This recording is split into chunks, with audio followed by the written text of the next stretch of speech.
Greetings, financial aficionados, and welcome to Investor Web, your trusted source for all things wealth-related. We are here to offer sage advice, clear guidance, and a wealth of information for those looking to navigate the ever-changing financial landscape.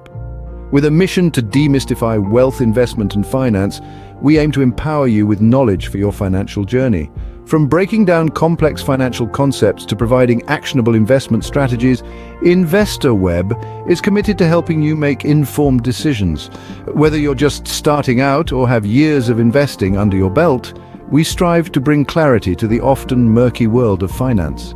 We believe that knowledge is power, and with power comes the ability to make smarter, more profitable decisions. So buckle up and get ready to gain some serious financial insights. Today we delve into the question, how much money do you need to be rich? Stick with us to find out. To understand how much money you need to be rich, we first need to define what wealth means.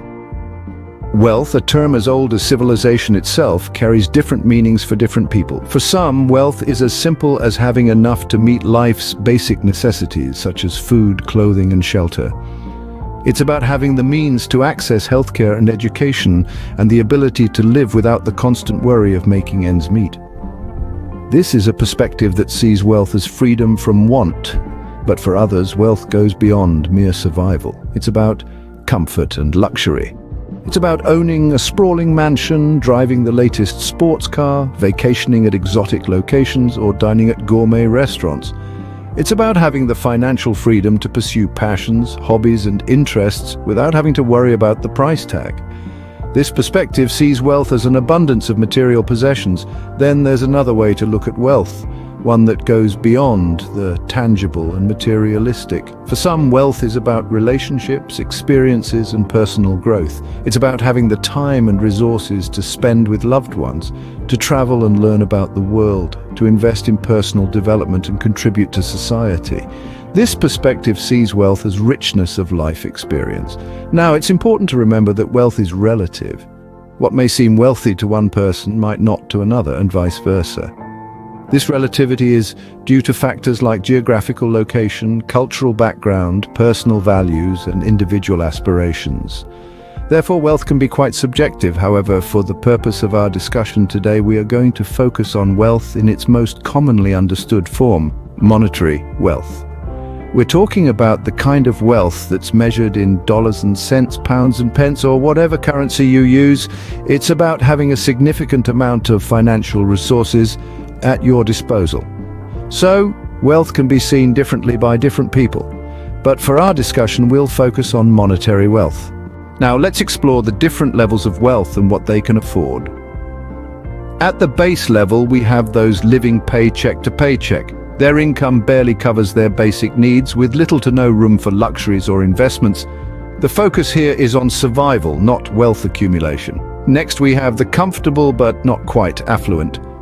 These individuals have a steady income that covers their needs and even some wants. They're able to save and invest a bit, but they're not quite free from financial worry. They can afford modest homes, cars, and vacations, but they're not jet-setting around the world or buying luxury vehicles on a whim. Then we have the affluent. They have robust incomes, substantial savings, and diversified investments. They can afford high-end homes in prime locations, luxury cars, and exotic vacations. They have the financial freedom to pursue their passions without worrying about the bills. Moving up, we reach the millionaires. They have accumulated wealth over $1 million. Their wealth affords them a high degree of financial security and the ability to make large purchases or investments without significantly denting their net worth. They live in luxury homes, drive top-of-the-line cars, and take lavish vacations. They also have the means to make significant investments in stocks, real estate, and other assets.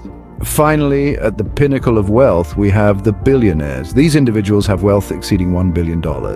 They can afford virtually anything they desire, from private jets to islands to priceless works of art. Their wealth allows them to make massive investments and donations, and their financial security is all but guaranteed. As we ascend the wealth ladder, the assets and lifestyle that each level can afford become increasingly extravagant. A billionaire's spending habits are worlds away from someone living paycheck to paycheck, but remember, wealth isn't just about what you can buy. It's about financial security, freedom, and the ability to live life on your own terms. As we can see, the lifestyle and purchasing power dramatically shift as we ascend the wealth ladder.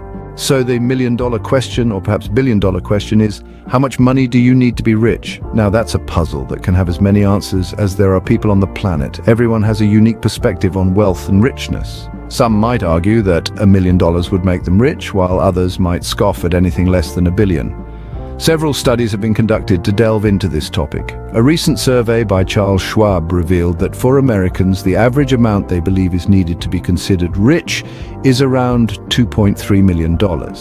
However, this figure is vastly different across the globe. A similar study in the United Kingdom suggested that most Britons would consider themselves rich if they had a net worth of over £1 million. Interestingly, a report from Spectrum Group indicated that even among millionaires, perceptions of wealth vary greatly. They found that a significant proportion of people with a net worth of $1 million did not consider themselves wealthy. Instead, they believed that it would take around $5 million to reach that status. These variations in perception highlight how subjective the concept of wealth truly is.